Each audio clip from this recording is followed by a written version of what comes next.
Greetings, pilots and passengers. I tried to film this video yesterday actually, but I was not in the best of moods and the best state to really do it properly and kind of level-headed, if that makes sense.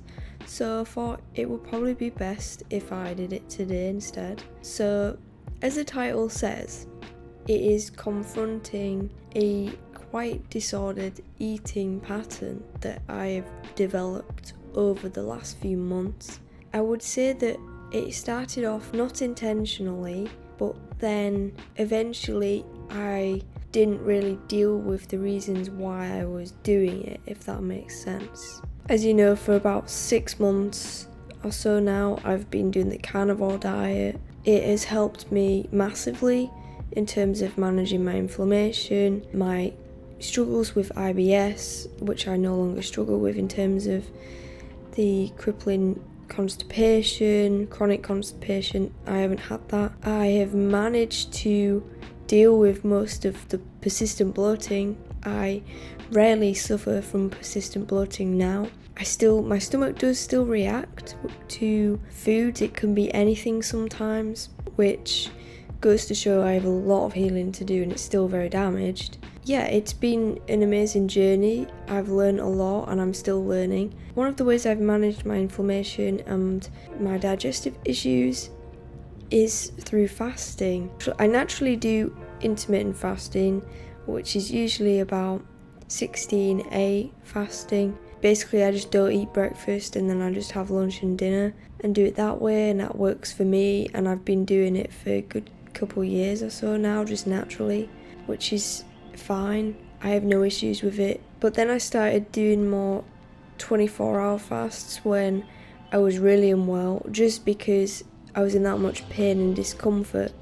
Not eating for a day actually gave me a bit of relief. Then I delved with 48-hour fasts and found the benefits in that, not just through research in terms of reaching autophagy, basically having a huge clear out of all of the old cells in your body and such, which is a good thing to do. Again, it also gave me some relief initially with stomach issues and my digestive issues, which was good. It dealt with bloating too, and it was just naturally a nice experience. I've not really had a painful fast in terms of the 48 hours.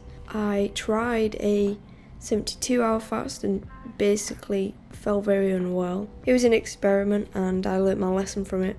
But I think now I have developed more of an obsession with the fasting thing through time and just not dealt with it, partially because it's become a habit, and obviously once you've done something so long you get used to doing it, but also the fact that I feel like by doing 48-hour fasts each week, which again, I would say you're not supposed to do 48-hour fasts each week, maybe twice a month max, once a month. It's just been a way to maintain my weight and not move and not. I do have an issue with weight. I've always had an issue with body image and weight, one of which being that I have worked so hard to get where I am. I never used to be as fit as I am today. I used to be a lot heavier, and I do mean a lot heavier. Go a few years back and you really can tell the difference just in my face alone. So I've worked so hard to get here that I feel like I'm just gonna start gaining all this weight if I just eat normally, hence why I do the fast as like a mini reset, which is bad, and I know it's bad. The real thing for me, I think I've noticed, and this is the thing that's made me realise that if I want to heal my body on carnivore, I'm not going to do it by doing all this fasting, because fasting is putting your body through stress. On top of the exercise I do each week, which is I do 3 days of exercise a week, which is including running plus weights and a day of circuits with high intensity cardio on top of cardio anyway. I do a lot to stay fit, but at the same time I have got 2 days fasted. Usually one of the days I do work out usually falls on a fast day anyway, weekly I am in a massive deficit as is, plus with the intermittent fasting I'm probably naturally in a deficit anyway in terms of calories, which, see, calories is not something I'm an expert on, not something that I really talk about, because I think if you're eating a carnivore diet, calories in, calories out is very different, because you're eating different calories anyway with fat and protein versus if you was eating high carb. I think it's very different. The one thing that made me realise that if I really want to truly heal with a carnivore diet, I'm not obviously giving my body the chance, is the fact that I lost my period. And I know periods are disgusting to talk about for some people, it's all body fluidiness, but I came off the contraceptive pill, which I'd been on for a good 7-8 years. I mean, I started when I was going through puberty. For my painful irregular periods I started having, plus acne, and just never came off it because that was life for me. Then when I went carnivore, the contraceptive pill started playing up with my hormones anyway, and I realised it's not worth it anymore because my body is completely different to when I was going through puberty. So what's the point of being on a pill when you're no longer going through puberty anymore and you're not changing? So I came off the pill in about mid-November time, I think it was, and I'm still waiting to actually get my period. I think that the term for it is amenorrhea. I think it is, where you just don't have your period. For some women who are coming off the contraceptive pill, that is a symptom of coming off, because your body is trying to find out its natural hormone cycle, how it actually acts. And that can take a while if you've never really given your body the chance to be off the contraceptive pill. I did speak to my doctor about it and he was not very helpful whatsoever. Tried to just stick me on antidepressants or get me back on the pill, which I don't want to do. I don't want to do the pill. I think it's been worse for me. Yeah, maybe it sort of helped my periods and my acne when I was going through puberty, but now I'm not, and I don't need it anymore. It's caused more harm than good in the long run, but they don't tell you that when they stick you on it. In a way, I do think coming off the contraceptive pill has a thing to do with why I still don't have my period, but at the same time, I think that fasting combined with the fact that I exercise a lot and just not maintaining my calories and have essentially been undernourishing my body explains overall why I've lost my period, and it was self-inflicted. I didn't really want to come to terms with that because I've been thinking about this for a good month or so now. Yesterday was a real big point when I realised that I'm not going to change. I'm not going to get my period back if I just sit here and continue the way I am. That's what I actually realised. And it was rough because, I mean, my parents didn't know that. I had only just realised that. So I had to talk to my dad and say, look, this is what I've been realising and thinking, and I cried about it. But he was very supportive and was like, well, whatever you choose to do, I'll support you all the way. And look, if it ends up going to an extreme where you end up unhealthy through this experimentation of going all in, so to speak, and you can always reverse it. You know, it only takes a couple of months to get back to where you were. Overall, very supportive, which is good. So the plan is this, that I'm not doing 48-hour fasts anymore. I'm gonna just eat until I'm satiated and just trust my body. I'm still naturally gonna do intermittent fasting because that is something I've done for a year and a bit. It just means no more 48 hours because I think the problem with the carnivore diet, well, not really a problem, but I think an issue for many women is the carnivore diet has a lot of men who openly speak about it because a lot of men are involved in developing it and discussing it more, and more studies done, all that sort of thing is more sort of anchored towards men versus women. There's only a few women that I know who openly speak about carnivore diet. There are a lot of women who do carnivore, but there's not really anyone who's spoken out too much about the best way to go about living a carnivore diet and doing a carnivore diet as a woman. Because look, men and women's hormones are completely different. Men, the carnivore diet thing of just eat high fat, you can do fasting whenever you want, you can do this, you can do that. Yeah, it probably works for men because men are more resilient to stress. Men deal with stresses on the body a lot better and a lot differently to how women do. Because keep in mind, fasting is putting your body through stress. Men are built to be hunters. In the past, they were warriors. That was what men did. Women were life givers. They were, hunter-gatherers in some aspects, but their primary biological reason for existing is to reproduce. And hormones for women have to be a lot different and are a lot more complicated in some ways to that of men. And if you start doing fasting, it's going to screw around with your natural hormones.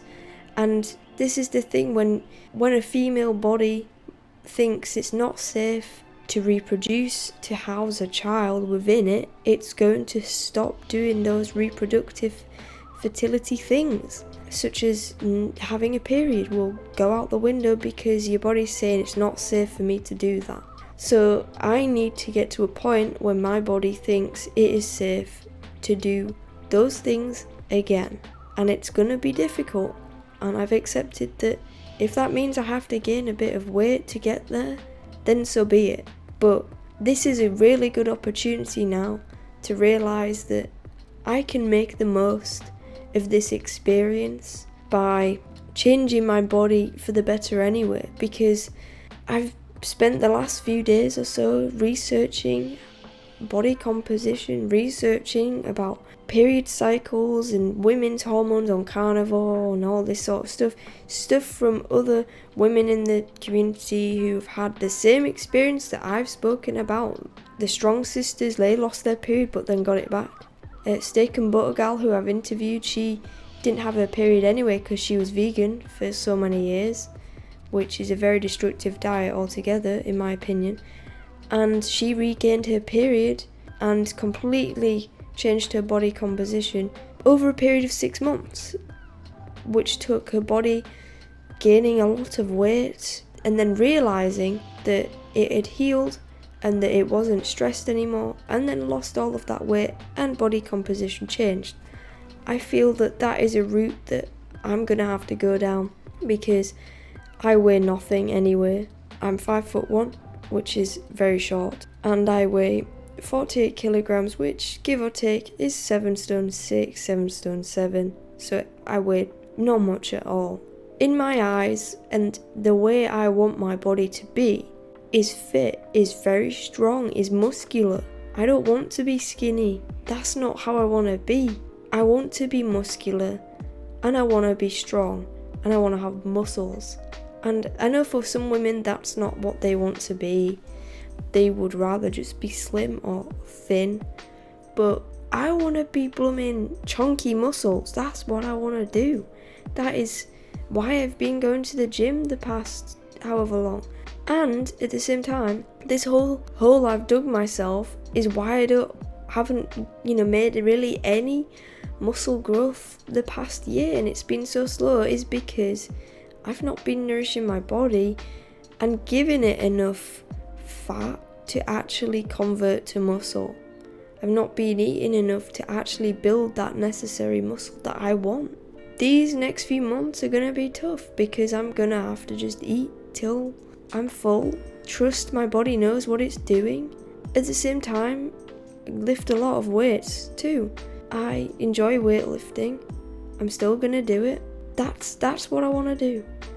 And I hope that this experience in the long run is going to improve my life for the better. Not just mentally, because, you expect that being slim and the way I am now, you would be mentally happy with your body and pleased of how far you come. And in some respects I am, but it's in some ways makes you feel miserable because you think, I have to fast to achieve it. I have to do certain things to achieve it. and in reality it's just punishing your body.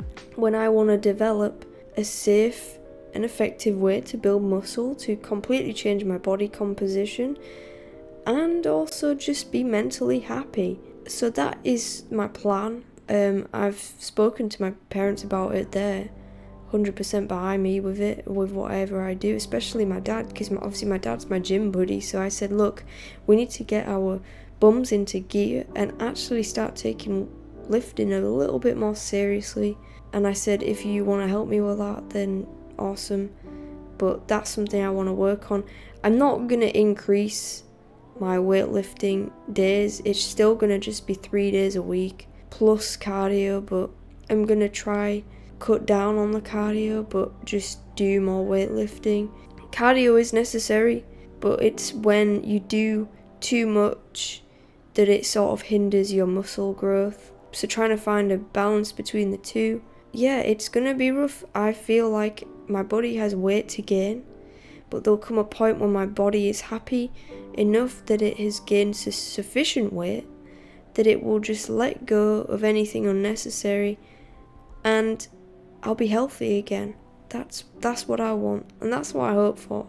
It's happened for other women, so I hope it happens to me. And so yeah, if any in the coming months I look a bit fluffier, a bit chunkier, that's called healing. But joking aside, is this something I need to do?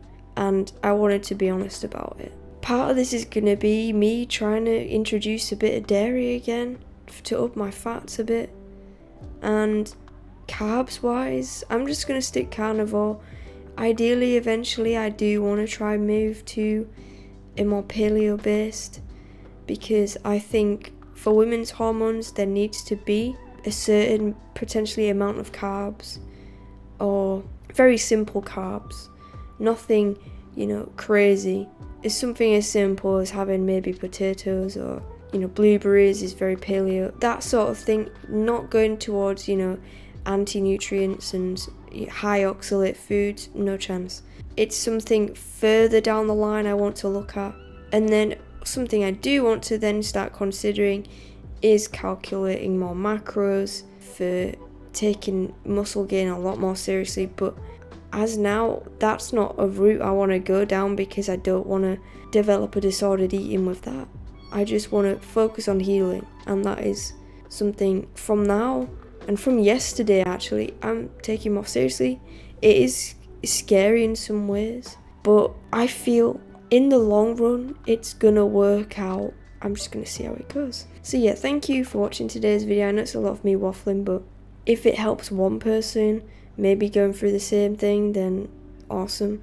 I feel like I have to be honest with you guys, and I feel that this journey is something worth documenting, because who knows a few months from now what I'm gonna look like. Will I have my period back? How different will I be? What will my attitude to food be a few months down the line? So it's worth documenting. So thanks for being on this journey with me. As always, guys, I love you very much. Hope you all have a wonderful, blessed day wherever you are in the world. Stay true, stay awake, and stay blessed. And as always, fly high, fear less.